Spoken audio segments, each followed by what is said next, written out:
سے زیر علاج تھے، ڈاکٹروں نے ان کا طبی معائنہ کیا، طبی معائنہ کرنے کے بعد ڈسچارج سمری میں حوالے کی گئی اور ان کو آغاز ڈسچارج کیا گیا۔ ان کے صاحبزادے کیا کہتے ہیں ان کی زبانی دعا سنیے۔ کیجیے گا، ہم لوگ بس جا رہے ہیں ایئرپورٹ کی طرف۔ آپ لوگوں کی دعاؤں کی ضرورت ہے کہ اللہ پاک خیر خیریت سے ابو کو واشنگٹن پہنچائے، اور ہم لوگ بہت پوری امید ہے انشاءاللہ آپ سب کی دعاؤں کی۔ کتنے گھنٹے کی فلائٹ ہے، کیا ہے؟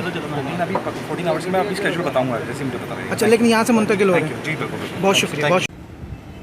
خان اسپتال سے ڈسچارج کرنے کے بعد عمر شریف کو سول ایویشن کے اسکارٹ کے اندر ایک نجی ایمبولینس کے ذریعے کراچی کے اولڈ جناح ٹرمینل پر پہنچایا گیا، جہاں پر پہلے سے ہی ایئر ایمبولینس موجود تھی جو کہ عمر شریف کے خصوصی طور پر یہاں لائی گئی تھی، جس کے انتظامات مالی اخراجات، ادویات اور دیگر چیزوں کے ساتھ ساتھ وفاقی صوبائی حکومت کی معاونت بھی شامل رہی۔ اور اس وقت یہ آپ دیکھ رہے ہیں کہ ایئر ایمبولینس کا جو طبی عملہ ہے وہ مستقل معاونت کرتا رہا اولڈ ٹرمینل کے اوپر، اور اس کے ساتھ ساتھ تمام کی تمام انتظامات پہلے ہی سے مکمل تھے، اور اس طرح اس ایئر ایمبولینس کے ذریعے عمر شریف جو ہے وہ روانہ ہو گئے امریکہ اپنے علاج کے لیے۔